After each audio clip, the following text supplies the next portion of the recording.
Tahukah kalian kalau 6 tahun lalu tim nasional Jepang U19 mengalahkan Indonesia 2-0 di Stadion Utama Gelora Bung Karno dalam pertandingan perempat final Piala Asia U19 yang menjadi kualifikasi untuk Piala Dunia U20 di Polandia. Dan uniknya saudara-saudara, uniknya 3 pemain tim nasional Indonesia ketika itu sekarang main. Dan ada 6 pemain Jepang juga akan bermain di pertandingan hari Jumat nanti. Halo saudara-saudara, jumpa lagi dengan komentator gadungan di sini. Dengan komentator yang gadungan.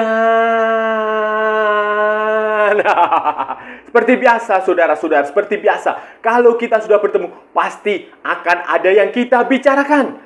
Akan ada yang kita perbincangkan, kita ulas, kita analisis, kita cakap, kita bacotin, kita gibahin, kita cangkeman.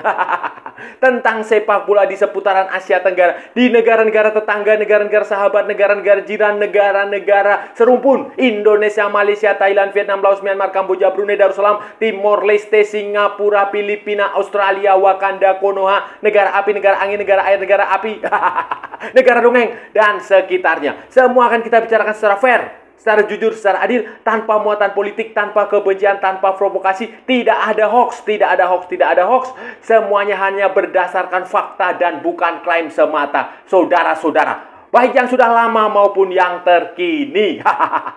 Bebas, saudara-saudara, bebas, bebas, bebas, bebas. Yang penting, sopan.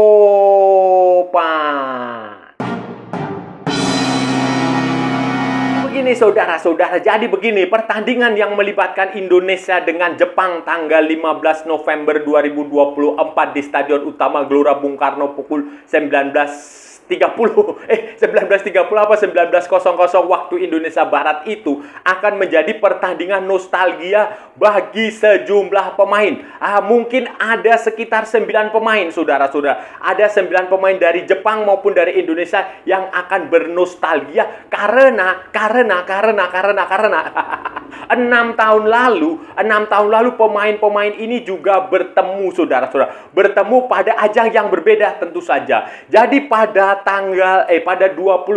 Oktober 2018 itu Indonesia dan Jepang bertemu di babak perempat final Piala Asia U19.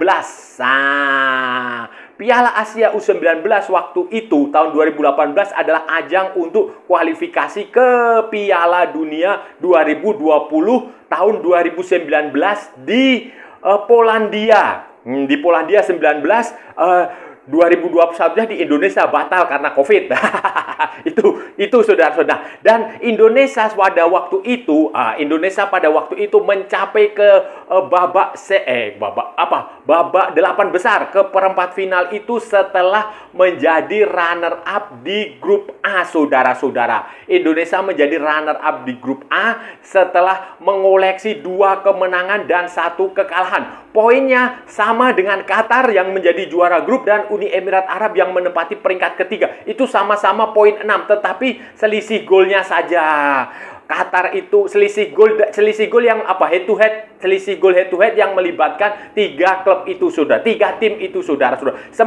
Sementara Jepang saudara-saudara, sementara Jepang itu menjadi juara di grup B setelah memenangkan 3 pertandingan, 9 poin dengan 13 gol memasukkan dan 3 kemasukan. Mereka ada di atasnya Thailand di posisi kedua, kemudian Korea Utara dan Irak, sehingga juara grup B bertemu dengan runner up grup A dan juara grup A bertemu dengan runner up grup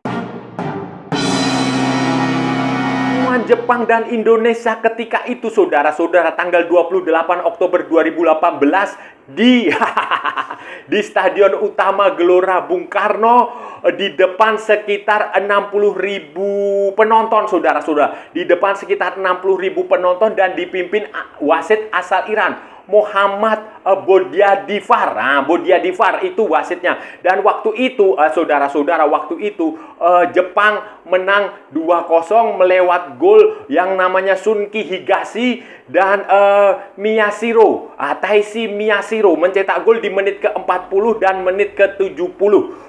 Starting line up-nya saudara-saudara, kalau saudara-saudara masih ingat, kalau masih ingat ya, kalau nggak ingat saya kasih tahu. Jepang itu menurunkan pemain-pemain seperti Shunki Higashi, kemudian Yuki Kobayashi, Shioka Daiki, kemudian Yukinari Sugawara, Mitsaito Mitsuki, Hiroki Ito, Kanya Fujimoto, Takefusa Kubo, kemudian Hiroki Abe, Kosei Tani, dan Taishi Miyashiro.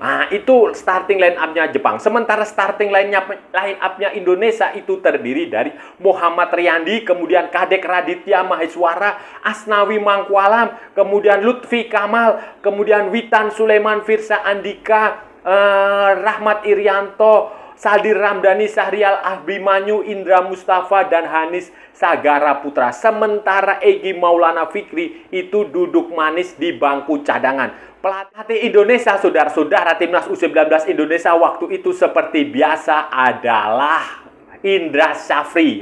Sampai sekarang juga masih Indra. Sementara Jepang, saudara-saudara, pelatihnya adalah Masanaga Kageyama. Itu adalah pelatih tim nasional Jepang U19 yang ketika itu berhadapan dengan tim nasional Indonesia di perempat final Piala Asia U19 2018 yang sekaligus menjadi ajang kualifikasi Piala Dunia U20 2019, dan Jepang menang 2-0. Kemudian Jepang tampil di semifinal. Lolos ke semifinal berarti dia lolos ke Piala Dunia U20. Walaupun kemudian di semifinal Jepang dikalahkan Arab Saudi, sementara di pertandingan lain Korea Selatan mengalahkan Qatar, sehingga kemudian Arab Saudi menjadi juara setelah mengalahkan Korea Selatan di final, saudara-saudara, di Stadion Utama Gelora.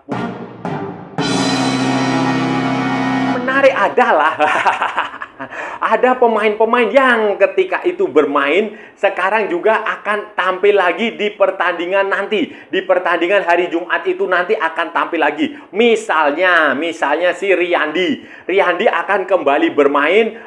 Dia dipanggil untuk menggantikan Hernando yang cedera. Sementara Witan Sulaiman juga tetap dipanggil, Egy Maulana Fikri tetap dipanggil, walaupun pada 6 tahun lalu Egy Maulana Fikri hanya duduk di bangku cadangan. Sementara satu pemain lagi sebenarnya adalah Asnawi Mangku Alam, tetapi Asnawi Mangku Alam tidak dipanggil untuk pertandingan melawan Jepang dan Arab Saudi ini, saudara-saudara. Sementara dari kubu Jepang, saudara-saudara, ada 6 pemain. Ada 6 pemain. Misalnya si Kosei Tani, kipernya pada waktu itu Kosei Tani itu jadi kiper, dan sekarang ini Kosei Tani adalah kiper cadangan. Kiper cadangannya Zion Suzuki, kipernya Jepang yang main di Parma. Kemudian ada lagi pemain seperti Takefusa Kubo.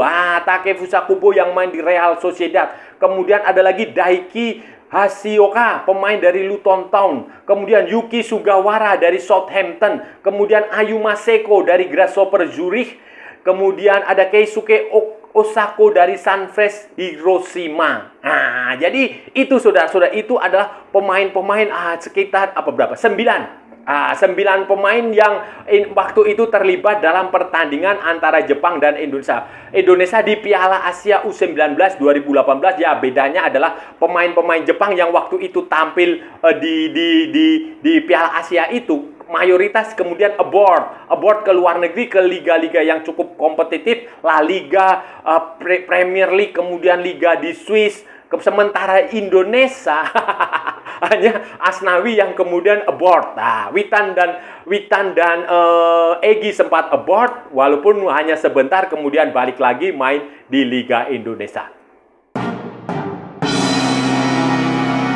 Menang 2-0, saudara-saudara, pada waktu itu. Ternyata pemain-pemain Jepang ini terkesan bermain di Indonesia, khususnya dengan antusiasme, dengan supporter Indonesia, dengan keberadaan pendukung-pendukung tim nasional Indonesia yang jumlahnya ribuan dan semarak, saudara-saudara, antusias. militan. Mereka bilang begitu karena di pertandingan level U19 saja, saudara-saudara, itu Stadion Utama Gelora Bung Karno itu diisi oleh setidaknya 60.000 penonton. Itu pada waktu itu 6 tahun lalu. Dan sekarang ini kabarnya tiket sold out ya. Mungkin 70-80 ribu tempat duduk itu penuh dengan hanya mungkin ada sekitar 2.000-3.000 supporter Jepang lah. Kira-kira seperti itu. Nah, itu mereka terkesan sekali. Mereka terkesan sekali sehingga pemain seperti si Kosei Tani, kemudian Takefusa Kubo itu mereka mewanti-wanti kepada rekan-rekannya, termasuk juga si Ritsudoan. Walaupun Ritsudoan tidak ikut bermain, tetapi dia tahu bagaimana kondisi supporter Indonesia, termasuk Yuto Nagatomo itu juga dia tahu banget lah bagaimana fanatismenya supporter Indonesia. Mereka mewanti-wanti kepada para pemainnya, kepada rekan-rekannya untuk fokus dan konsentrasi karena itu nanti stadionnya itu akan penuh, akan bergemuruh, dan itu akan konsentrasi mereka akan hilang. Mereka akan kesulitan komunikasi sehingga mereka perlu berpesan bahwa harus dijaga konsentrasi, fokus ke pertandingan, tidak boleh terpengaruh oleh suara dari luar lapangan, dari tribun, tidak boleh. Itu pesan mereka karena mereka sudah merasakan. 6 pemain ini mereka memiliki pengalaman, mereka merasakan betul bagaimana fanatisme supporter Indonesia, bagaimana susahnya berkomunikasi. Karena terlalu bising, saudara-saudara, terlalu berisik di dalam stadion, terlalu fanatik, terlalu bergairah, terlalu antusias, atmosfernya terlalu meriah, sehingga mereka kesulitan berkomunikasi. Dan ini pesan yang ingin mereka sampaikan nanti ketika pertandingan tanggal 15. Tentu saja kekuatan supporter itu akan menjadi senjata utama Indonesia menghadapi Jepang. Pemain ke-12 itu salah satu kelebihan Indonesia yang tidak dimiliki Jepang itu, yaitu pemain ke-12 itu. Itu akan menjadi amunisi yang akan membuat para pemain bersemangat, walaupun itu juga bisa menjadi bumerang kalau pemain merasa terbebani. Tetapi setidaknya kita harus berpikir positif bahwa satu-satunya senjata yang bisa diandalkan Indonesia adalah supporter yang berisik, supporter yang antusias, yang fanatik, yang bernyanyi sepanjang pertandingan, yang melakukan yel-yel yang positif ya, positif, jangan anarkis lah, jangan anarkis. Yang positif itu akan membuat pemain-pemain Jepang kesulitan. Karena kalau kita bicara dari apapun sudut pandangnya ya, apapun kacamatanya ya, apapun pisau bedahnya, ini secara teori, kita bicara teori ya, bicara di atas kertas ini tidak mudah, saudara-saudara. Secara kualitas individu itu pemain-pemain Jepang luar biasa. Secara pengalaman itu luar biasa. Kemampuan kerjasama secara tim maupun secara individu itu luar biasa.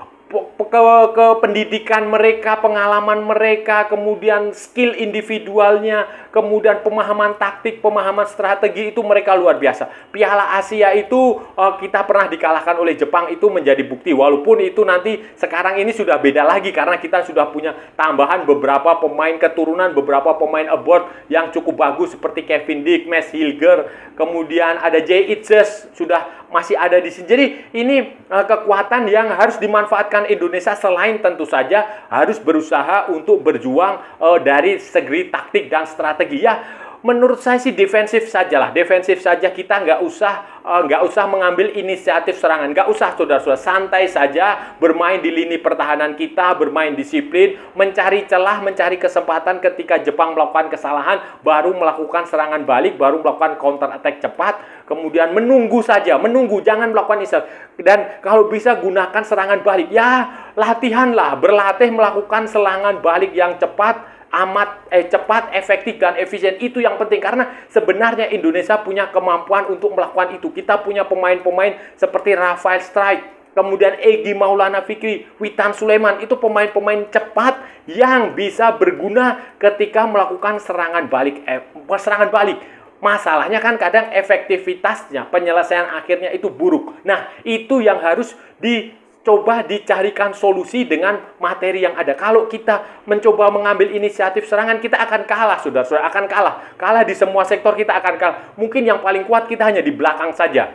Di belakang saja kita kuat, tetapi untuk mencetak gol ya susah. Makanya kita butuh sebuah skema yang serangan balik, dan itu sudah ditunjang oleh pertahanan kita yang bagus. Dengan pertahanan yang kita yang bagus, kalau kita bisa memanfaatkan serangan balik itu, saudara-saudara, serangan balik yang cepat, efektif dan efisien, saya rasa Indonesia akan bisa mencuri poin. Ya kalau tidak imbang ya bisa saja menang, bisa saja. Tidak ada yang mustahil di sepak bola. Saudara-saudara, itu tadi pembahasan kita hari ini, saudara-saudara. Kita sudah bicara panjang lebar dari A sampai Z, dari barat sampai ke timur, dari utara sampai ke selatan, dari Sabang sampai Merauke, dari Pulau Rote sampai Pulau Miangas. Semua sudah kita perbincangkan, semua sudah kita bahas, semua sudah kita ulas, semua sudah kita analisis, semua sudah kita bacotin, semua sudah kita cakap, kita gibahin, kita cangkeman, saudara-saudara, tentang pertandingan Indonesia melawan Jepang yang akan diselenggarakan di Stadion Utama Gelora Bung Karno tanggal 15 November 2024 pukul 19.00 WIB. 19.00 atau 19.30 ya. Ya pokoknya jam segitulah, saudara-saudara. Pertandingan lanjutan kualifikasi Piala Dunia 2026 zona Asia Grup C di putaran ketiga. Dan yang menarik, saudara-saudara, yang menarik adalah ada beberapa pemain. Ada beberapa pemain Indonesia dan Jepang yang pada 2018 itu tampil di Piala Asia U19 2018 yang diselenggarakan di Jakarta, di Indonesia menjadi tuan rumahnya. Ketika itu Indonesia dan Jepang bertemu di babak perempat final, saudara-saudara. Babak perempat final, Indonesia lolos sebagai runner up grup A, sementara Jepang sebagai juara grup B. Dan kemudian Jepang dan Indonesia bertemu di Stadion Utama Gelora Bung Karno tanggal 28 Oktober 2018 pukul 19.30 di depan sekitar 60.000 penonton. Wah, luar biasa, dengan wasit asal Iran, Muhammad Badiafar. Itu adalah pertandingan yang dimenangkan oleh Jepang dengan sangat berat. Sangat berat, saudara-saudara. Jepang susah payah mengalahkan Indonesia. Indonesia asuhan Indra Safri. Waktu itu Jepang menang 2-0 pada gol pada menit ke-40 lewat Higashi, Tsunki Higashi, dan menit ke-70 lewat Taishi Miyashiro. Jepang menang 2-0 kemudian lolos ke semifinal, walaupun pada akhirnya mereka di semifinal dikalahkan Arab Saudi. Arab Saudi kemudian menjadi juara setelah mengalahkan Korea Selatan. Walaupun Jepang kalah di semifinal, saudara-saudara, tetapi mereka lolos ke Piala Dunia karena 4 tim lolos ke Piala Dunia di Polandia tahun 2019. Itu adalah Jepang, Qatar, Arab Saudi, dan Korea Selatan. Dan menariknya, saudara-saudara, beberapa pemain Jepang maupun beberapa pemain Indonesia yang waktu itu bertanding di situ, saudara-saudara, itu sekarang akan tampil lagi. Indonesia waktu itu diperkuat Witan Sulaiman, sekarang main lagi. Kemudian Egy Maulana Fikri juga main lagi. Kemudian Riyandi, waktu itu kipernya Riyandi, dan sekarang Riyandi dipanggil, saudara-saudara, untuk menggantikan Hernando, kalau nggak salah Hernando cedera. Nah, sebenarnya ada satu lagi, Asnawi Mangkualam. 2018 dia ikut bermain, tetapi sekarang Asnawi ini sedang tidak dipanggil, saudara-saudara. Sedang tidak dipanggil. Waktu itu Indonesia starting line up-nya itu Riyandi main. Kemudian ada siapa namanya? Asnawi juga main. Kemudian Witan Sulaiman juga main. Sementara kalau nggak salah itu Egy Maulana Fikri itu baru tidak main. Ada di bangku cadangan. Saya nggak tahu apakah, kayaknya sepertinya waktu itu cedera. Sementara dari Jepang, saudara-saudara, dari Jepang itu waktu itu kalau saudara-saudara ingat, pemain-pemain yang tampil itu misalnya seperti si Kosei Tani, itu kiper, sekarang juga tampil. Kemudian ada lagi Takefusa Kubo. Kemudian ada lagi Daiki Hashioka. Kemudian Yuki Sugawara, Ayuma Seko, dan Keisuke Osako. Sementara ada satu lagi namanya Ito, backnya Bayern Munchen, Hiroki Ito, itu juga main, tetapi sekarang dia tidak dipanggil. Dan saya rasa sudah cukup ya saudara-saudara pembicaraan kita hari ini. Kalau ada salah-salah ya mohon maaf. Namanya juga gadungan saudara-saudara. Wajar kalau gadungan itu salah. Tetapi kalau benar berarti sebuah kebenaran. Kalau saudara-saudara merasa channel ini bermanfaat, berguna, menghibur, menginspirasi, silahkan like, share, and subscribe.